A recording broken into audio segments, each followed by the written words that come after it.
ఆ రామ అనే 2 అక్షరాలను విడిచిపెట్టి ఏకాక్షరంగా పలికిన హ్మ్. రామ్, రామ్ అని పలికిన అది అగ్ని బీజాక్షరం. హ్మ్. మన షట్చక్రాలలో మణిపూరక చక్రము మన హ్మ్. సెంటర్‌లో ఉన్నది. మూలాధారం, ఆ! స్వాధిష్టానం, మూడవది ఇది. హ్మ్. అది అగ్నితత్వం. హ్మ్. ఆ అగ్ని ఉండబట్టే మనం ఇట్లున్నాం. అవును. ఆ అగ్నిని కంట్రోల్ చేసేదానికి ఇడ, పింగళ అనే సూర్యనాడులు, చంద్రనాడులు మన సమశీతోష్ణ స్థితిని పెడతా ఉంటే మనం ఉన్నాం. ఆ అగ్ని ఎక్కువైనా టెంపరేచర్ ఎక్కువైతే జై శ్రీరామ్. ఆ అగ్ని తక్కువైనా లో టెంపరేచర్ అయితే జై శ్రీరామ్. అంతే. ఇన్నిన్ని అర్థాలు పెట్టి ఆ రామమంత్రం పెడితే హ్మ్.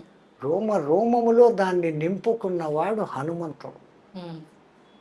ఈ రామ్ రామ్ అని చదువుతుంటే ఆయన బ్రెయిన్లోని 10,000 కోట్ల న్యూరాన్సే కాకుండా అవును. శరీరంలోని కణ కణము రామనామాంకితం అయిపోయింది. అందుకని రాముడి కన్నా రామ బాణం కన్నా రామనామం గొప్పదని నిరూపించిన మహానుభావుడు హనుమంతుడు. హనుమంతుడు. ఇంకా ఇంకా చెప్పాలా అంటే విష్ణుమూర్తికి తెలివి ఎక్కువ. ఆ! బ్రహ్మదేవుడు ఎట్లాంటి వరాలు ఇచ్చినా కానీ ఆ వరాలలో ఉన్న లూపు హోల్ను కనిపెట్టి బ్రహ్మ వరాలు దెబ్బ తినకుండానే ఆ రాక్షసుని చంపుతూ ఉంటాడు ఆయన.